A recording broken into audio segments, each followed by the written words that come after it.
আসসালামু আলাইকুম। অবিরাম বাংলার সংবাদে সবাইকে স্বাগত জানাচ্ছি। আমি আফরোজা রূপা। শুরুতেই বিআরবি কেবল সংবাদ শিরোনাম। আমেরিকার স্বর্ণযুগের সূচনা হলো, প্রেসিডেন্ট হিসেবে শপথ নিয়ে বললেন ডোনাল্ড ট্রাম্প। প্রথম দিনে বাইডেন আমলের ৭৮ আদেশ বাতিল সহ নিলেন বেশ কিছু গুরুত্বপূর্ণ সিদ্ধান্ত। ওয়ার্ল্ড ইকোনমিক ফোরামের সম্মেলনে যোগ দিতে ৪ দিনের সফরে সুইজারল্যান্ডের পথে প্রধান উপদেষ্টা। অন্তর্বর্তী সরকারকে যুক্তরাষ্ট্রের সমর্থন পূর্ণ ব্যক্ত।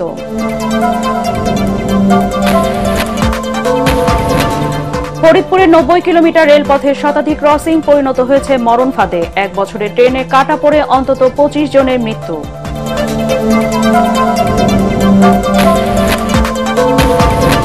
চুয়াডাঙ্গার শরৎগঞ্জে জমে উঠেছে দেশের সবচেয়ে বড় খেজুর গুড়ের হাট। সপ্তাহে কেনাবেচা হয় কমপক্ষে ৮ কোটি টাকা।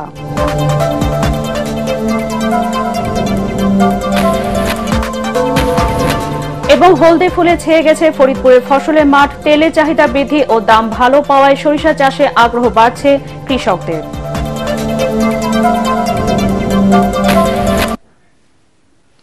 শুনছিলেন বিআরবি কেবল সংবাদ শিরোনাম। এবার বিস্তারিত। শুরুতেই সন্ধানী লাইফ ইন্স্যুরেন্স আন্তর্জাতিক সংবাদ।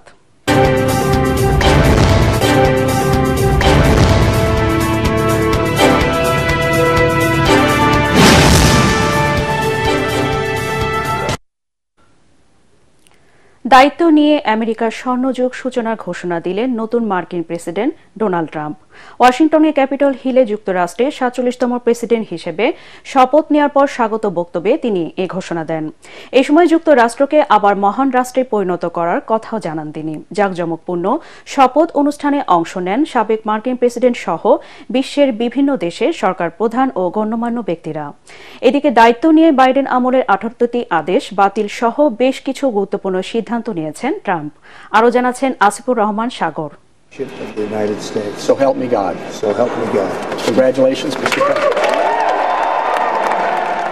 সারা পৃথিবীর মানুষের চোখ আটকে ছিল টিভি পর্দায় বিশ্বের সবচেয়ে ক্ষমতাধর প্রেসিডেন্টের শপথ অনুষ্ঠানের দিকে।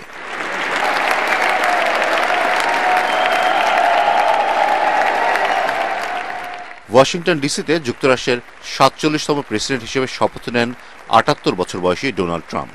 এ সময় বাইবেল হাতে পাশে ছিলেন স্ত্রী মেলানিয়া ট্রাম্প। তাকে শপথ পড়ান দেশটির প্রধান বিচারপতি। এর আগে শপথ পড়েন নতুন ভাইস প্রেসিডেন্ট জেডি ভ্যান্স। এর মধ্য দিয়ে যুক্তরাষ্ট্রে আনুষ্ঠানিকভাবে জো বাইডেন যুগের শেষ এবং ইতিহাস ভেঙে দ্বিতীয়বারের মতো শুরু হল ট্রাম্প যুগের। শপথ নিতে ক্যাপিটল ভবনে আসার আগে ট্রাম্প তার স্ত্রী মেলানিয়াকে নিয়ে প্রথমে ওয়াশিংটনে সেন্ট জনস এপিস্কোপাল গির্জা ও পরে হোয়াইট হাউসে যান। সেখানে তাকে স্বাগত জানান জো বাইডেন ও তার স্ত্রী জিল বাইডেন। এ সময় ট্রাম্প যথারীতি কোটটাই পরলেও মেলানিয়ার পোশাক আর হ্যাট নজর কেড়েছে সবার।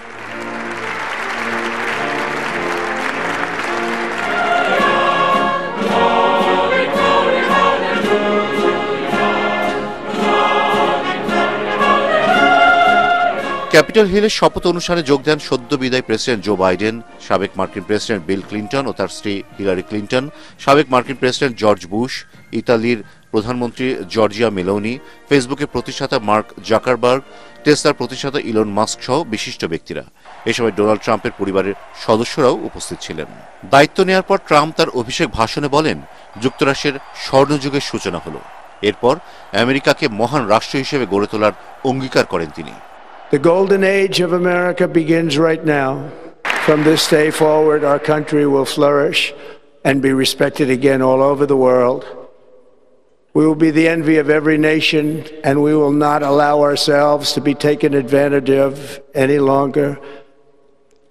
During every single day of the Trump administration, I will very simply put America first. Our sovereignty will be reclaimed. Our safety will be restored. The scales of justice will be rebalanced. The vicious, violent, and unfair weaponization of the Justice Department and our government will end. অভিষেক ভাষণে তিনি Mexico সহ অন্যান্য দেশের অভিবাসন ঢল ঠেকানোর জন্য সীমান্ত এলাকাগুলো বিশেষ করে দক্ষিণাঞ্চলের সীমানায় জরুরি অবস্থা ঘোষণা করেন। পাশাপাশি দেশের অর্থনীতি, নিরাপত্তা ব্যবস্থা ও বিচার বিভাগ ঢেলে সাজানোর কথা জানান। বলেন, আমেরিকার জনগণের জন্য অপেক্ষা করছে অগ্রগতি আর সমৃদ্ধি। With my actions today, we will end the Green New Deal and we will revoke the electric vehicle mandate, saving our auto industry and keeping my sacred pledge to our great American auto workers. এদিকে দায়িত্ব নেওয়ার প্রথম দিনেই Biden আমলের ৭৮টি আদেশ বাতিল করেন তিনি, জারি করেন বেশ কিছু নতুন আদেশ।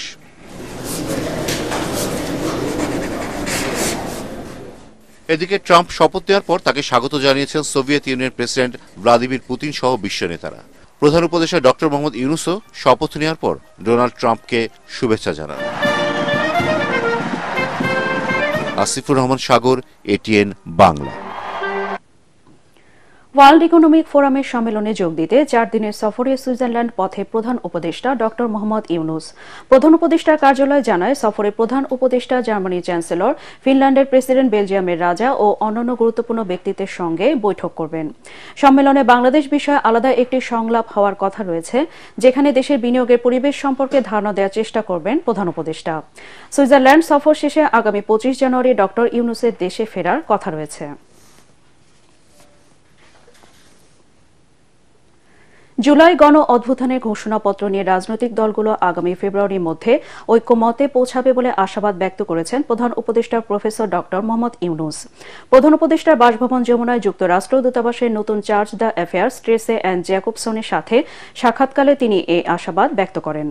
এই সময় অন্তর্বর্তী সরকারের পাশে থাকতে পুনরায় অঙ্গীকারের কথা জানিয়ে ট্রেসে অ্যান্ড জ্যাকবসন বলেন, উন্নয়ন ও সন্ত্রাসবাদের বিরুদ্ধে বাংলাদেশের সাথে কাজ করতে চায় যুক্তরাষ্ট্র। এই সময় প্রধান উপদেষ্টা দেশের বিভিন্ন সংস্কার, জুলাই গণ অভ্যুত্থানের ঘোষণাপত্র নিয়ে বিভিন্ন রাজনৈতিক দলের ঐক্যমতে এবং পরবর্তী নির্বাচনের বিষয়ে কথা বলেন। তিনি বলেন, রাজনৈতিক ঐক্যমতে তৈরি করা খুব কঠিন কাজ, কিন্তু জুলাই ঘোষণাপত্রের মূল প্রতিপাদ্য ঐক্য।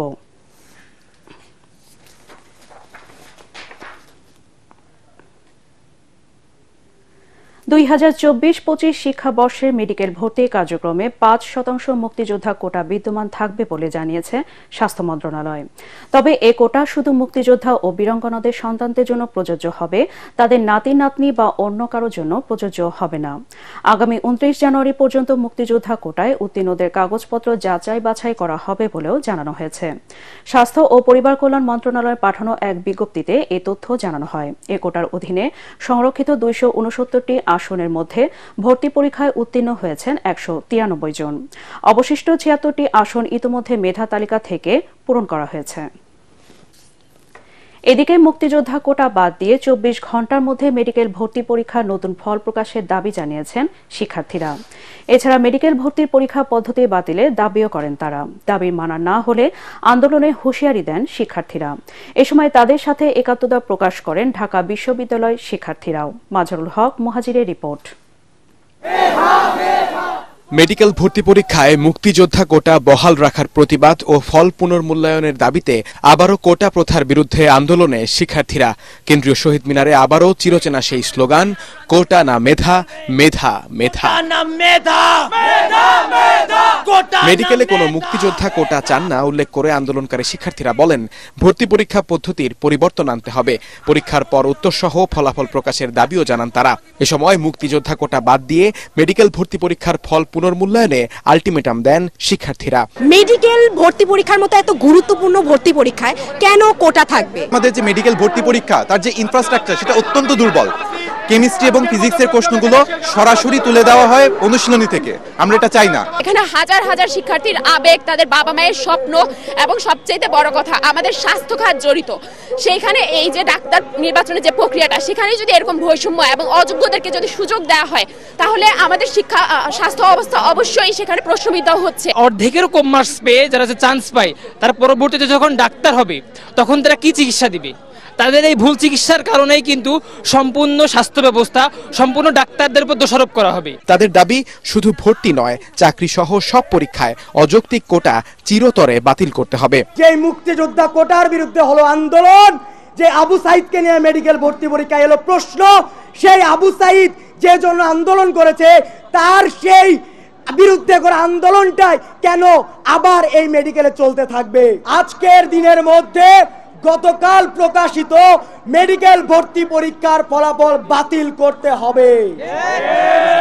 শুধু বাতিল করলেই চলবে না, মুক্তিযোদ্ধা কোটা নামক এই প্রহসনকে বাতিল করে ফলাফল পুনর্প্রকাশ করতে হবে। বর্তমানে মুক্তিযোদ্ধা সন্তানদের জন্য ৫%, শারীরিক প্রতিবন্ধী কোটা ১% ও ক্ষুদ্র নৃগোষ্ঠীর জন্য 1% কোটা সংরক্ষিত আছে। সেই অনুযায়ী গত রোববার সারা দেশে মেডিকেল ভর্তি পরীক্ষার ফলাফল প্রকাশ করে কর্তৃপক্ষ। আসহারুল হক মুহাজির, এটিএন বাংলা, ঢাকা। ফরিদপুরে বসন্তপুর হতে ভাঙা এবং মধুখালী হতে ভাটিয়াপাড়া পর্যন্ত 90 কিলোমিটার রেল সড়কের শতাধিক রেল ক্রসিং পরিণত হচ্ছে মরণ ফাঁদে। এক পরিসংখ্যানে দেখা যায় গত এক বছরে অরক্ষিত রেল ক্রসিং পারাপারের সময় ট্রেনে কাটা পড়ে অন্তত 25 জনের মৃত্যু হয়েছে, আহত হয়েছে অসংখ্য মানুষ। ফরিদপুর প্রতিনিধি কামরুজ্জামান সোহেলের রিপোর্ট, জানাচ্ছেন জাহিদুল আলম।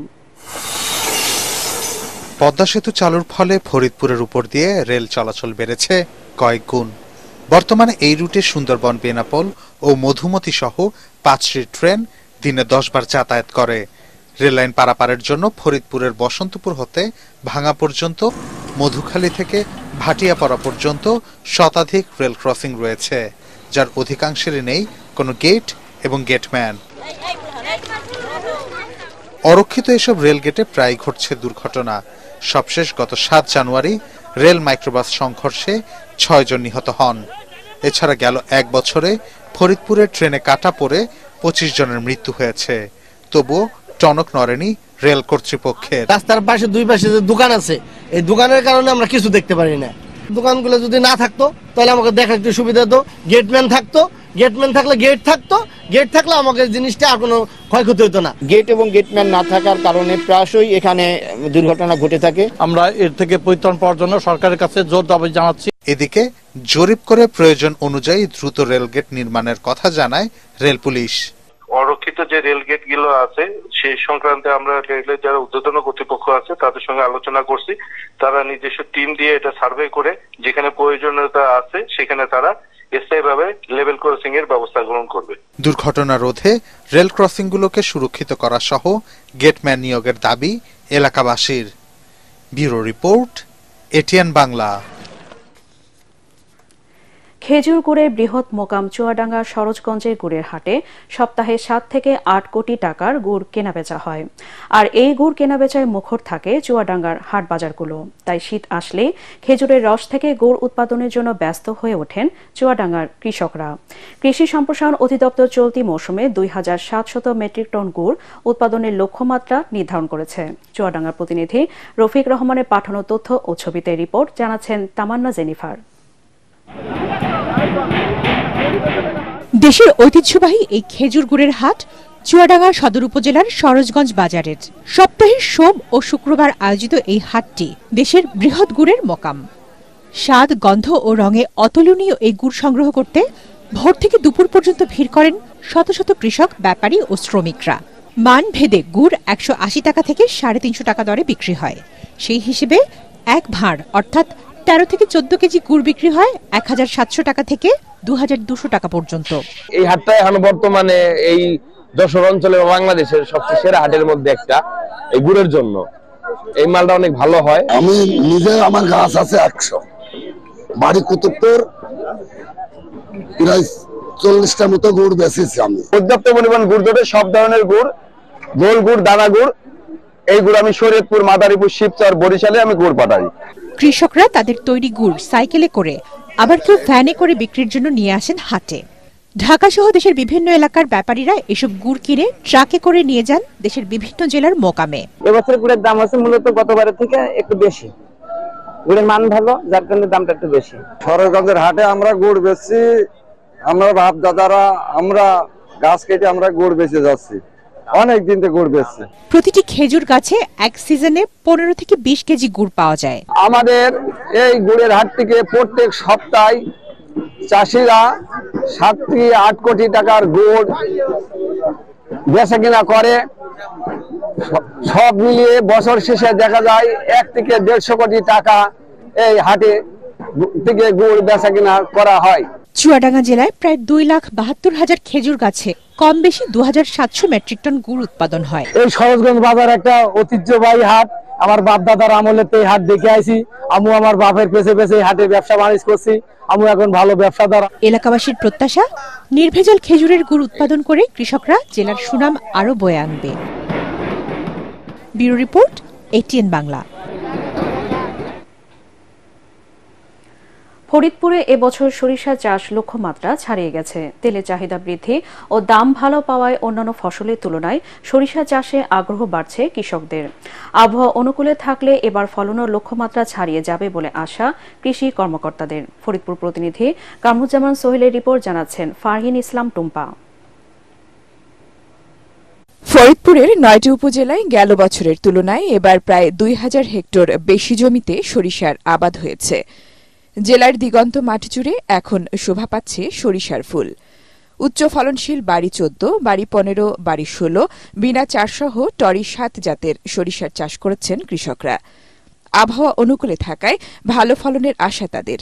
তবে সার কীটনাশকের দাম বেশি থাকায় উৎপাদন খরচ বেড়েছে বলে জানান তারা। আমার 2 বিঘা শস্য বোনায় 14 থেকে 15,000 খরচ হয়েছে। গতবার 2 বিঘা শস্য বুনছিলাম, দাম ভালো পাওয়ার কারণে এবার 3 বিঘা শস্য করছি, ফলন ভালো হয়েছে। মানে সারের দাম বেশি, সার কিনতে পারে না, আবার পানি দিতে হয়, খেতে সেচ না দিলে হয় না। এগুলো দিয়ে দেখা যায় যে অনেক টাকা খরচ হয়ে যায়। সারের দামটা একটু কমাইতো তাহলে আমরা আরো বেশি শস্য আবাদ করতে পারতাম আগামীবার। জেলা কৃষি সম্প্রসারণ অধিদপ্তর বলছে কৃষকদের সরিষা বীজ ও সার প্রণোদনা হিসেবে দিয়েছেন তারা। প্রতি মৌসুমে ফরিদপুর জেলায় আমাদের সরিষা আবাদের লক্ষ্যমাত্রা নির্ধারণ করা হয়েছিল 14,463 হেক্টর এবং অর্জন হয়েছে 13,495 হেক্টর। অর্থাৎ কিছু জমিতে আমরা এবার সরিষা কম হয়েছে। তার একটি মাত্র কারণ হচ্ছে রবি মৌসুমের শেষে যে আমাদের ব্যাপক বৃষ্টিপাত হয়েছে, যার জন্য জমিতে দেরিতে জো আসার জন্য আমাদের 400-500 হেক্টর জমিতে সরিষার যে লক্ষ্যমাত্রা তার চেয়ে কম হয়েছে। এবছর জেলায় 14,463 হেক্টর জমিতে সরিষা চাষের লক্ষ্যমাত্রা ধরা হয়। Bureau report, ATN Bangla. Air purifier আমদানিতে কাস্টমস রেগুলেটরি ও অগ্রিম কর বাতিল করল জাতীয় রাজস্ব বোর্ড। পরিবেশের ক্ষতি কমাতে বায়ু দূষণের কারণে জনস্বাস্থ্য ও আর্থিক ক্ষতি কমিয়ে আনতে এই উদ্যোগ নিল NBR। আমদানি পর্যায়ে শুল্ক কর কমানোর মাধ্যমে এয়ার পিউরিফায়ারের মতো কার্যকর বায়ু দূষণ নিয়ন্ত্রণের সরঞ্জাম আমদানি সহজ করতে এয়ার পিউরিফায়ারের আমদানিতে বিদ্যমান কাস্টমস শুল্ক 25 থেকে কমিয়ে 10 ভাগ নির্ধারণ করা হয়েছে। একই সাথে 3 ভাগ রেগুলেটরি শুল্ক ও 5 ভাগ আগাম করেরও সম্পূর্ণ অব্যাহতি দিয়েছে NBR। এসব কর অব্যাহতির কারণে এয়ার পিউরিফায়ার আমদানিতে বর্তমান মোট কর হার 58.60 থেকে কমে দাঁড়াবে 31.5 ভাগ। সাভারের আশুলিয়ার এয়ারপোর্টে তাজপুরে যশোর ভোকেশনাল ট্রেনিং সেন্টারের মালিক আবু সাইদ মানিককে ধর্ষণ মামলায় গ্রেফতার করেছে আশুলিয়া থানা পুলিশ। এছাড়াও তার বিরুদ্ধে থানায় রয়েছে একাধিক হত্যা চেষ্টা মামলা। তাকে গ্রেফতার করায় এলাকায় স্বস্তি ফিরে এসেছে বলে জানিয়েছেন স্থানীয়রা। তাকে আজ আদালতে তোলা হবে বলে জানিয়েছে পুলিশ। আবারও আন্তর্জাতিক সংবাদ। প্রেসিডেন্ট পদ থেকে বিদায় নেওয়ার আগে নজিরবিহীন কাণ্ড ঘটিয়েছেন সদ্য সাবেক মার্কিন প্রেসিডেন্ট জো বাইডেন। ক্ষমতা ছাড়ার কয়েক ঘণ্টা আগে স্থানীয় সময় সোমবার সকালে নানা অপরাধে অভিযুক্ত পরিবারের সদস্য সহ রেকর্ড সংখ্যক ব্যক্তিকে প্রেসিডেন্টের ক্ষমতা বলে আগাম ক্ষমা করে গেছেন তিনি। ক্ষমা পাওয়া ব্যক্তিদের মধ্যে রয়েছেন জো বাইডেনের 2 ভাই জেমস ও ফ্রাঙ্ক বাইডেন, বোন ভ্যালেরি বাইডেন এবং তাদের স্বামী ও স্ত্রীরা। আরও আছেন রিপাবলিকান পার্টির কংগ্রেস সদস্য লিজ চেনি, জয়েন্ট চিফস অব স্টাফের সাবেক চেয়ারম্যান জেনারেল মার্ক মিলি এবং হোয়াইট হাউসের প্রধান চিকিৎসা উপদেষ্টা অ্যান্থনি ফাউচি। নতুন প্রেসিডেন্ট ডোনাল্ড ট্রাম্প এসব ব্যক্তির বিরুদ্ধে ব্যবস্থা নিতে পারেন এমন শঙ্কা করেছিলেন বাইডেন, আর তাই বিদায় নেওয়ার আগে ক্ষমতা বলে এ কাজ করেছেন তিনি। বাইডেনের নজিরবিহীন এই ভূমিকার সমালোচনা করেছেন নতুন প্রেসিডেন্ট ডোনাল্ড ট্রাম্প। এবারে পাটেক্স খেলার খবর।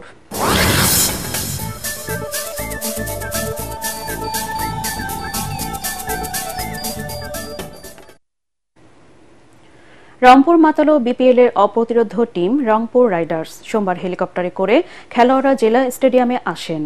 এরপর খোলা ট্রাকে করে প্রদক্ষিণ করেন নগরীর গুরুত্বপূর্ণ সড়ক। এ সময় রংপুর রাইডার্স দলকে হাত নেড়ে ও স্লোগান দিয়ে স্বাগত জানান ভক্তরা। পরে স্টেডিয়ামে হাজার হাজার ক্রিকেট প্রেমীর উপস্থিতিতে বিপিএল এর শিরোপা জয়ের প্রত্যাশা ব্যক্ত করেন তারকারা। অনুষ্ঠানে রংপুর রাইডার্সের captain Nurul Hasan Sohan, Soumya Sarkar, Nahid Rana, Saifuddin Khushdil Shah, Kamrul Hasan Rabbi, Steven Taylor, coach Mickey Arthur, Ashraful ও রংপুর রাইডার্সের টিম ডিরেক্টর শানিয়ান তানিম উপস্থিত ছিলেন। এখন আমাদের রেসপন্সিবিলিটি আপনাদের এই ভালোবাসা থেকে অনুপ্রেরণা যোগায় কিভাবে আমরা ফাইনালে যেতে পারি।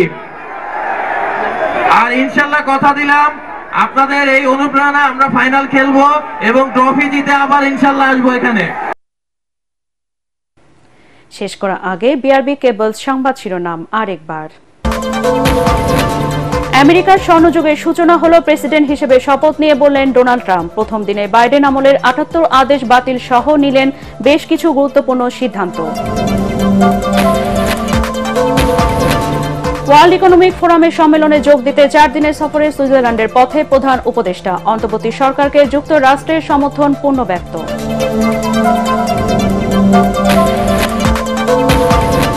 ফরিদপুরের ৯০ কিলোমিটার রেলপথের শতাধিক ক্রসিং পরিণত হয়েছে মরণ ফাঁদে। ১ বছরে ট্রেনে কাটা পড়ে অন্তত ২৫ জনের মৃত্যু।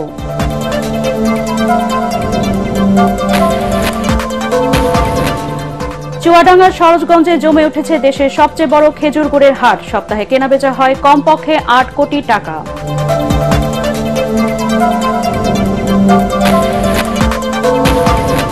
এবং হলদে ফুলে ছেয়ে গেছে ফরিদপুরে ফসলের মাঠ। তেলের চাহিদা বৃদ্ধি ও দাম ভালো পাওয়ায় সরিষা চাষে আগ্রহ বাড়ছে কৃষকদের।